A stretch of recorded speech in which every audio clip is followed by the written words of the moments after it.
Hello everyone, I'm Benee Nel and I'm a mother of two, also a business owner. Welcome to Virtuous Purposeful Women podcast. So today, the reason why I started this podcast is I started it on Instagram. It was just a page, Virtuous Purposeful Women, just to have a platform where moms can relate to one another, give advice of our everyday struggles. And I just realized how much it meant to moms, and especially when I started to talk about comparisons and how mothers compare themselves. And that really got a lot of moms' attention, and they told me so much, just thank you for the info, and it really helped them a lot with their everyday lives. So with this podcast, we just really hope that it encouraged you and that you learned from it. And yes, that it's a podcast that you can go to just to feel a little bit better of yourself and to know how to improve yourself as a mother. So today I'm here with Antoinette Ferreira. She's a mother of two, soon to be two. yes, and a businesswoman. And today we're going to talk about comparisons. Like I just said, about mom comparing themselves to one another. So Antoinette, why do you think we compare ourselves? Well, I think that those Hadi-Das is always such a blessing. Why? They were not here the whole morning. And it was angry. It's funny. So I think we as human beings, we are designed to compare. Because when we compare, it's such a great tool to grow and to become better. Because as human beings, we need to progress in life. Yeah. But we've come to a stage where comparison can add a lot of stress and anxiety to us as moms, because we start comparing our children to one another and start to compare our children to other children, and also our mother styles. Definitely. And I think the fact that a lot of people have so much judgment and judgment towards us as moms, it feels like you can never do anything right.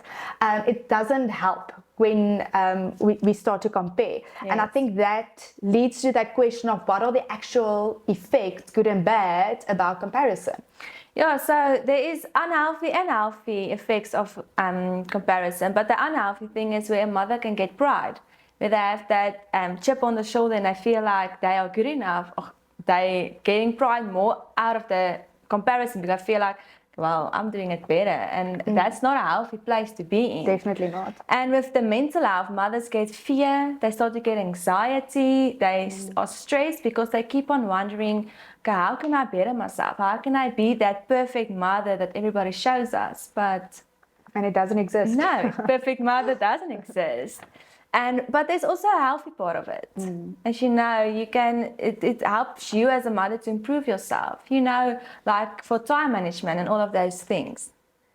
Yes, so I think really that's a big impact, the healthy comparisons. We start to compare ourselves to one another and we're like, okay, well, Antoinette does this way. Maybe if I do it that certain way, it can help me to be a better mother. So definitely. And I think also there's a big place for celebration.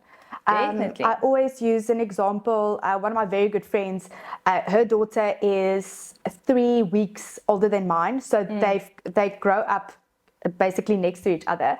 And her daughter has a clear strength in one area, and my daughter has a clear strength in another area. Yes. And it is great that we can celebrate each other's children. Definitely, it's not a space where we feel jealous about the other one, because I think that is where one of the other feelings where the negativity comes in is jealousy. And when we can actually celebrate another child, or even our own children, to say this child is better at one thing and this is their strength, I can celebrate it, even though there are other things that are not yet where other children are, and that's okay. And I think it's great if you as a mother can celebrate one another, because that creates that effect, and because that comparison can have a huge effect on children.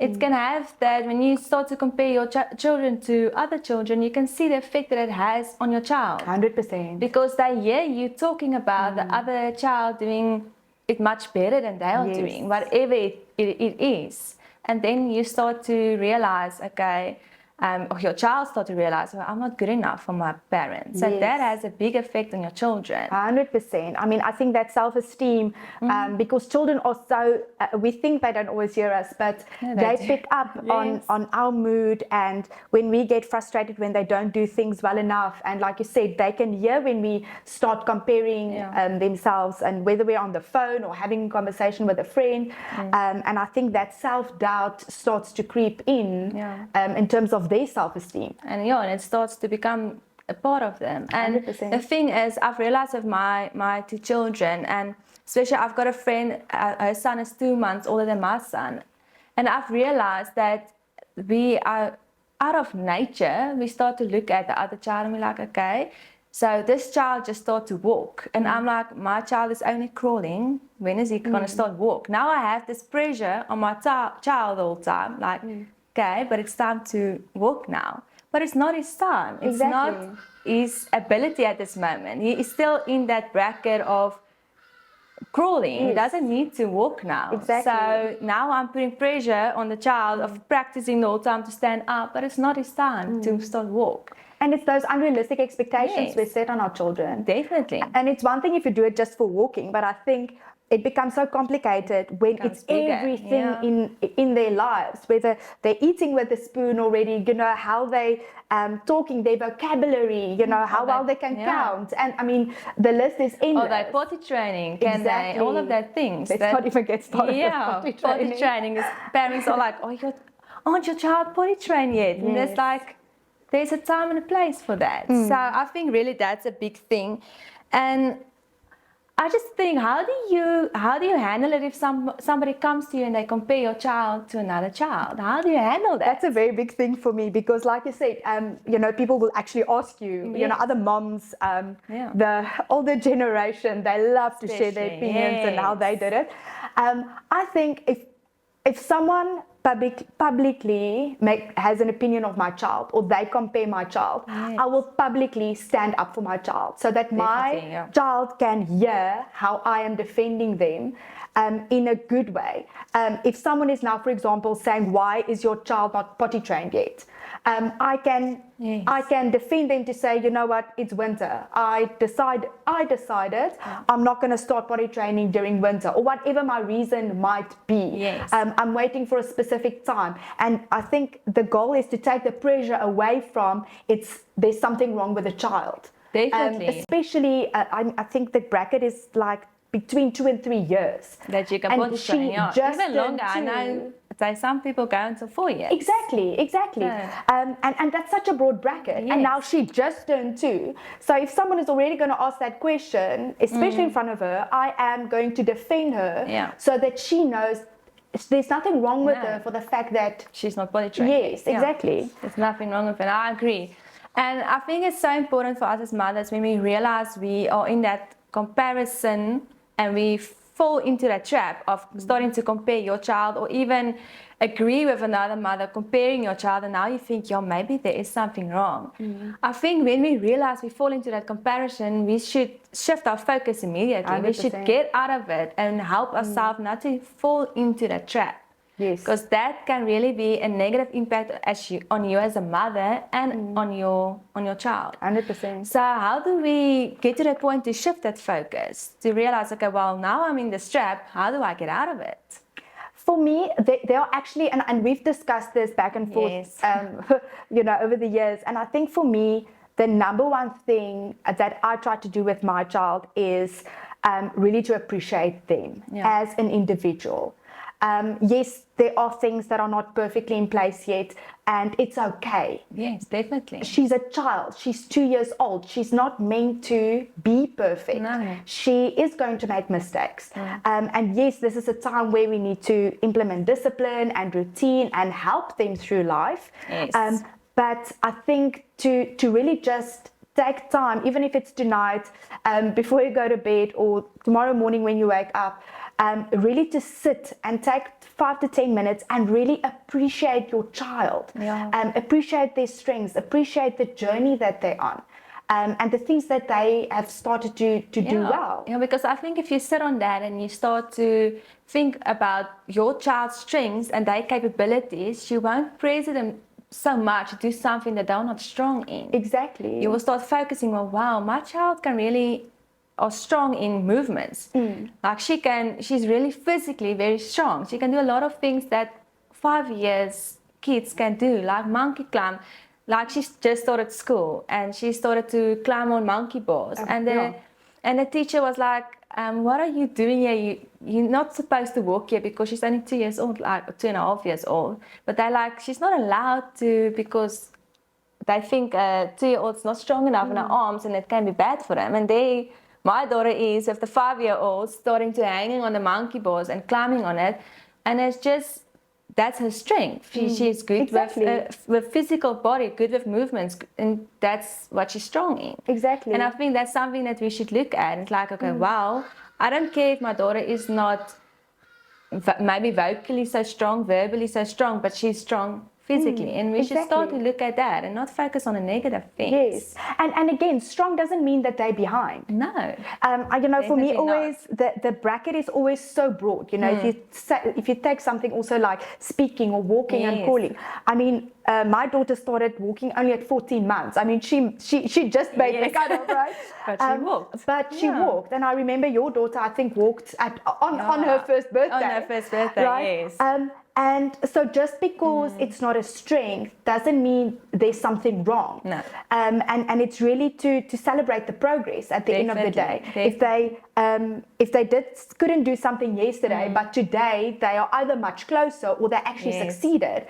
And regardless of how small it is, it's really to celebrate those small wins. Definitely. And to teach them how to celebrate those small wins. I definitely agree with you. And I think we as parents really put a lot of pressure on ourselves. So I also think we should, when you see that capabilities, we start to speak that life into that child. And really tell a child, well done. You are so good with let's say, good with the monkey climb. Like, well done for climbing on a monkey bars and hanging there to go out of that comfort zone and just go hang and walk. Like, speak life to a child. Or, well done, you've got such beautiful hair. Or yes, 100%. Yeah, so it's the thing, when I was a little girl, I have curly hair. You won't say it. It's now straight, but I have curly hair. You'll see it in a photo to come. Yes, I have curly hair. And I forced my mom to every morning, I was grade 3, every morning to wave my hair before I went to school, because I didn't want to go to school with curly hair. And then my grade 3 teacher, she realized, okay, well, she saw my curly hair and she's like, wow, this is beautiful. And it was during the weekend. She saw us at the shop and she told my mom, why doesn't she come with a curly hair to school? And my mom's like, she's not comfortable with her to go. She lets me blow wave her hair every morning. And the teacher was like, no.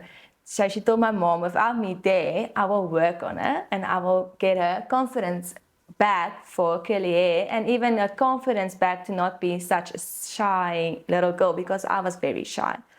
And this teacher started to work with me at school and she started speaking life into me.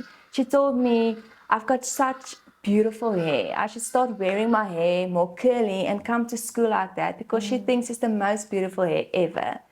And she started to send me around to all of the other teachers just to give them a small message, but she wants me to get out of my comfort zone, just to build my confidence up again. And just by doing that, I started to wear my curly hair again, and I went to school. And as she complimented my hair, all the other children started to compliment mine. I was like, wow, okay, I actually do have beautiful curly hair. And then I started to have that confidence again in myself. And I think what that teacher did was so good. And we as mothers should do that in our children's life as well. 100%. Speak life into them. Whatever other people take to bring down, we should speak life into them to bring that up again. 100%. So that they know I don't lack. 100%. I'm doing good. Yes. There's a story I want to share. We attended, I think you'll remember, we attended a conference a while back. And there was a mom who asked a question. She said that her child, the one child that doesn't want to do chores like the other children. So she's struggling to build the child's confidence because she was a teenager. She was going through a lot of stuff. And the speaker actually she asked the question, she's like, but what is your child good at? And the mom said that specific child or teenager, she is very good at drawing. and art is one of her key strengths. And the speaker encouraged that mom to say, okay, maybe give her a chore around drawing, to say, why don't you draw a family portrait for us? Yes. And really, instead of trying that child to fit into the mold of everybody does it this way, you need to fit it in. Yes, there is a place of teaching your children chores, and obviously, but because she was going through the difficult phase of teenage years, I thought it was amazing advice to look for something in your child and try to swap it around so that you can actually elevate that strength and make it part of the family. And I think that comes down to always getting to know your child. Yes, because if you know your child, you know what strengths to use to lift them up, and to know how to use them in, like I said, in the household. For if you have a kid that really likes cleaning, let them clean the floors, and let them, and if the other kids like to do dishes, let them do that. But how amazing it would be if all our children would love dishes and cleaning. My dream, one day. I really hope. Every mother's dream. When do we sign them up? Saturdays, come kids, your favorite part. Hey, let's clean. That would be great, but if only. Yes. But yes, I agree 100% with you, and that's really great advice, is to use your children, use their strengths, and to build on that, because it doesn't help you focus on their weaknesses the whole time, because it's going to make you negative. And I think that also talks to, considering we're talking about how to shift the mindset, I think that also one of the key things that we need to do is to prioritize our children's self-care. Yes.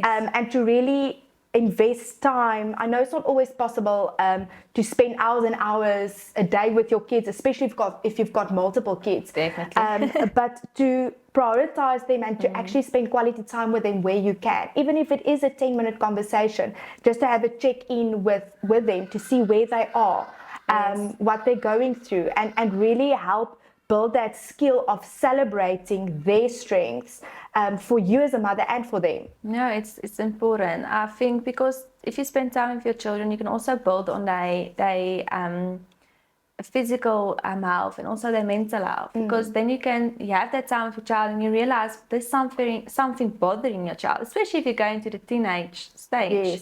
I think if you have that, I see a lot of we will get to social media, but you see on social media where people make time for date nights. Okay, we are not there yet. Our children is still very small. But if you go into the older stage and you have that time with your children, like you take this child out on a date and you spend that time, I think you can quickly find out that there's something bothering your child. There's something going on. Then it's also where you can start talking to your child. So 100%. I think that well-being for your children is also very, very good, and it's very important. And also, I think a healthy community will help also a lot when you go into this comparison. We are blessed with an amazing community. Yes, we have a great friend group. We were all, I think we're like 7 women that were all pregnant at the exact same time, and we all had daughters the first time around. And now we're already pregnant with the second. Some already have their second babies. So our children, even though they're on different schools, we all get together at least once a week if we can. Our kids know each other. They love one another. And we really have a healthy community. Definitely. And it's so important to have that healthy community, because if you are in that community and you feel guilty to share something about your child because you think they're going to judge you, then you're not in a healthy community. So what is a healthy community according to your standard? Well, a healthy community for me is if you must be able to be vulnerable in front of your friends. So you must be able to talk about your weaknesses and the things you struggle with. And your concerns, things that bother you about your child, and they won't be able to judge, or things that bother you about yourself. Like, for instance, if you struggle with managing time or struggle to get to certain things, I think it's so important to be able to share that with your friends, and they will be able to help you. And get advice, because that's essentially at the end of the day. I mean, I love it. My daughter is the youngest of this bunch of girls. And now, because we are starting with the potty training phase, I love asking advice to see, okay, but what did you all do? How long did it take? What advice do you have for me? And it is not about oh, what mistakes did Benee make? With I'm not going to do that. Yes. It's really about, it's a pool of information. And I think, we sometimes joke about the mistakes we make. It's really, it's a healthy space, and we encourage each other. When a mom did make a mistake, we're like, don't worry, it's okay. I mean, it sounds terrible, but we've all had that child that fell off of something, and then you feel like the worst mom on earth. And it's really, just to have that framework to say it's really okay. I've did it as well, yes. And it's not, and it's not about, there's no gossiping. No. It's not about going behind each other's back and say, oh my word, did you see what that mom did? And I think there are a lot of communities that unfortunately thrive on that and trying to be perfect. I remember the first time I went out, we had a girls' night, and I had a newborn. She was a couple of months old, I think 2 months. She was very young. Yes, and I literally arrived in a tracksuit. Yes. And I was like, tonight, I'm doing girls' night in a tracksuit. I felt confident, and everybody else had their hair done, and I was just like, I didn't feel the need to impress. I could just be, and everybody else, they were just so glad that I'm there. Like, hey, you're here with the 2-month-old newborn, come and enjoy. Yes. And I still remember we have a photo, and I'm there in my tracksuit, and I'm like, I felt confident, because of your community and how they encourage you. Like, listen, we understand. We all were there a few months ago. Exactly, and that was and I didn't have. There wasn't that unrealistic expectations from the other moms to say, oh, now you need to look put together or whatever. Yes, and let's just go a bit into social media. We all got that perfect expectations. That expectations where we think what a perfect mother should be.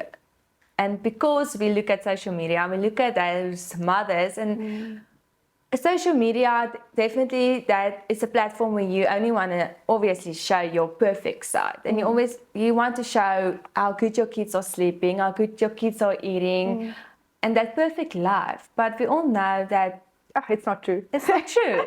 It's impossible. But I think sometimes mothers forget that. They go onto social media and they see this woman, I think like, I'm lacking in so much. Like, what's wrong with me? Why can't I be that perfect mother? Why won't my child sleep from 7 to 7? Or why won't my child eat all of these things on its own? Why do I have to struggle feeding them the whole time? I mean, all of those things that go through a mother's mind when I look at this social media.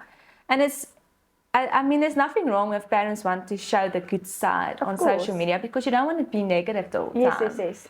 But the thing is, we as mothers must remember that there's no such thing as perfect parenting. Exactly. And I think that's where, for me, I love the word consciously. You will hear me say it a million times, because it is a conscious action. I think when those thoughts of comparison comes in, either or pride or guilt or whatever, you will know when those emotions come up. I think it's about consciously taking those thoughts captive and then shifting it to either celebrating the strengths, focusing on the strengths, or being realistic to say, my child is not sleeping through yet because of ABC. Just to take that pressure off. And this doesn't mean that if there's a red flag, if your child does have a problem area, if I can call it that, it doesn't mean you now need to leave it and hope it resolves itself on its own. That you need to get help and not feel ashamed of getting help.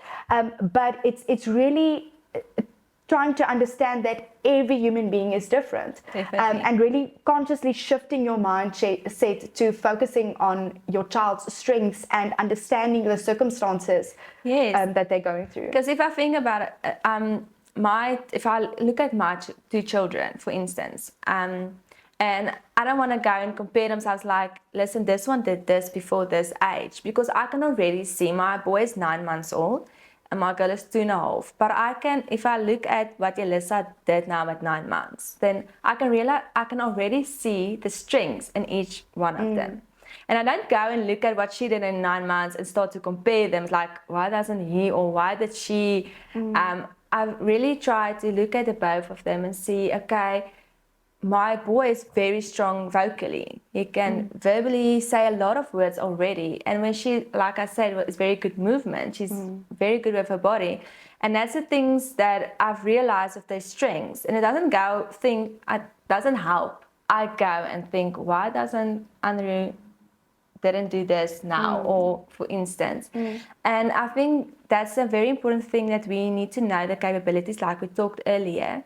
But how do you know that what your child should do in a certain age? Because if you're a first mom, you don't know exactly what age your child should crawl and what is the brackets, and if there should be brackets, or when your child is walking, and when is the latest that they can walk, and when is there a problem? When do I need to go see somebody? So I always, I follow that principle, my people perish because of a lack of knowledge. Yes. And so knowledge for me is foundation with regards to anything in life, Definitely. whether it's regards to marriage, whether it's your business, whether it's personal life, how to do relationships, how to be a mother, raising your kids. Definitely. Knowledge is the foundation of everything. And I'm not talking about over-analyzing, No. but at least having the basic Your foundation. background, yes. And I think we live in a time where information is so readily available.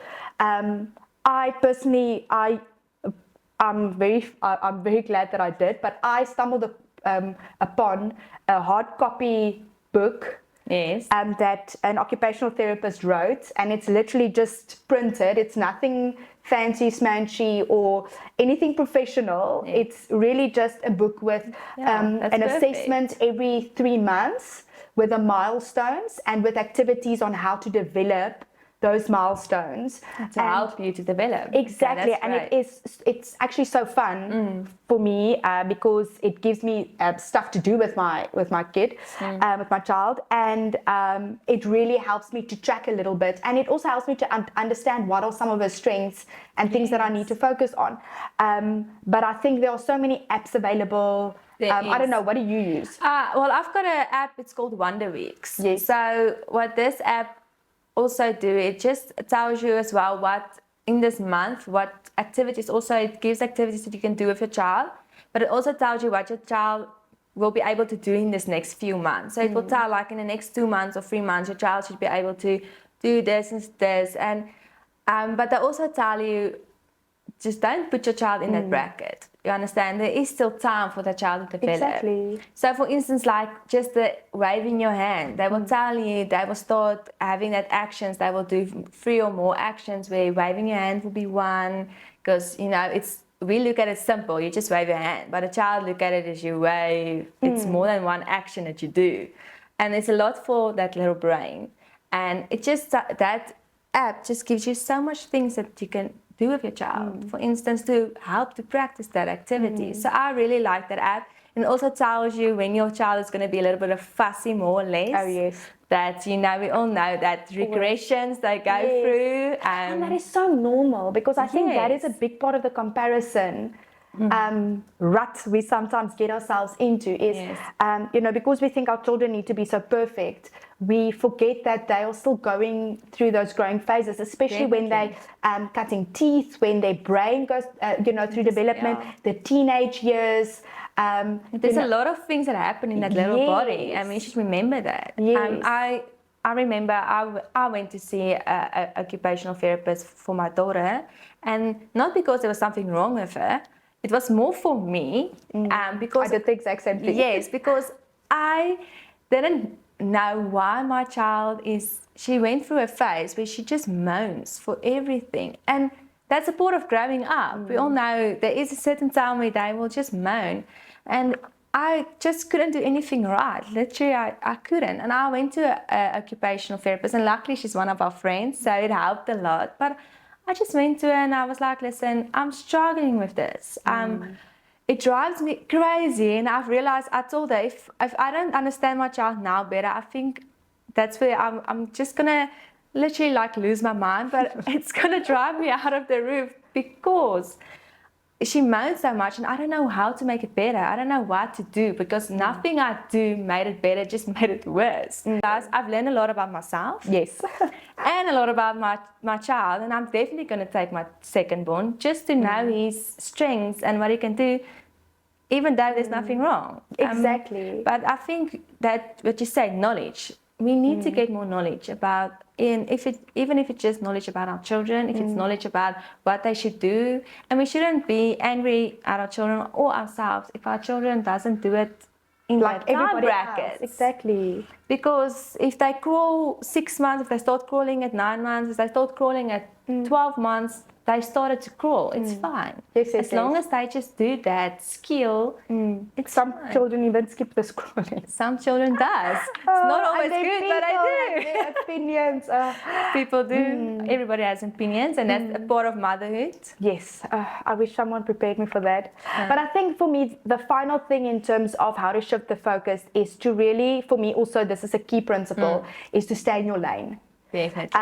And we see it in every aspect of life, is that we are so focused sometimes on other people's journeys, you know, and that is why we compare. But it's really, for me, the key principle is stay in your lane. That's so Focus on the child that God has given you. And really, you know, what type of mother you need to be for that child or those children. And I know it's easier said than done, but it is. just everybody else must just... Yeah, but it's like we spoke earlier. If people come and they give their comments or want to give you advice, it's okay for you to tell them, listen, I don't want this advice. It's okay. It's not going to make you a rude person, but it's you just standing your ground. Like we said earlier, if somebody compare your child, like you stand in the ground for that child. Don't agree. Don't agree with them, but it's the same thing. Especially if they're wrong, obviously. Yeah. You don't agree. Yeah. No, you don't agree with that person, but it's the same thing. When somebody comes to give you advice, you're like, listen, I have people that can give me advice. I have my group, but don't let anybody just give you advice and want to give input, because I think that will also confuse you and always also make you wonder, okay, what's the right thing now? Because there is so many contradiction of advice that you get. And I think the same with you know, with if I take my marriage to my business, I am very picky in terms of who I allow to speak into my business and speak into my marriage. And the thing is, we need to do the same with our children. Whether it's only a grandparent or one or two friends or an occupational therapist or whatever, we need to be open for advice and need to be open for guidance in order to become better. But we shouldn't be completely open to say anybody can. And I think that's where the knowledge component always is so important to me, because if you don't have knowledge, you're gonna let anybody, you will be able to be swayed anyway because of other people's opinions. Whereas if you have knowledge, I remember when I started getting my daughter in routine with regards to her sleep, I really wanted to understand what are the benefits of sleep, how much they should sleep, and so forth. So then when people started making comments, I can go back to say, hold on, this is my framework of knowledge. This is what I've learned. I am not taking on this advice. I can discard it because I'm holding to this. Or I can take this comment and I can go check it with the person I trust to say, what do you think about this? And they will give me advice to say yes or no. But I need to decide. The decision and the responsibility is of you. You are the mother. And that's a big thing. We are the mothers and we know our children. And I really think, and that wants to bring me to our word of encouragement. I want to give to each and every single one of the mothers encouragement. And I want to tell them that you are good enough for your children. And God created you to be the mother for those children. And He have give you and He guides you to help your children in the ways that they need to. Because He knows you the best, and He knows your children's strengths, He knows your children's weaknesses, and He knows the mother that you are will help them and fulfill those weaknesses, fulfill those strengths that they have. So I really want to say, mother, don't go and compare yourself. You are good enough. You are a good enough mother for your children. So don't put that extra pressure. The world on its own is tough enough. Don't go out there and put more pressure on yourself because you're comparing yourself or your children. And we really hope that this podcast helped you guys. And I hope that you can go into the future and go listen to our podcast, because there is so many more that I want to do for you as moms, just to go to a place where you can learn a bit more about there's not such thing as perfect mothering, and just to be yourself. And I want this podcast really to reflect that. And every other podcast, just to say, you moms, you are enough and you can do this.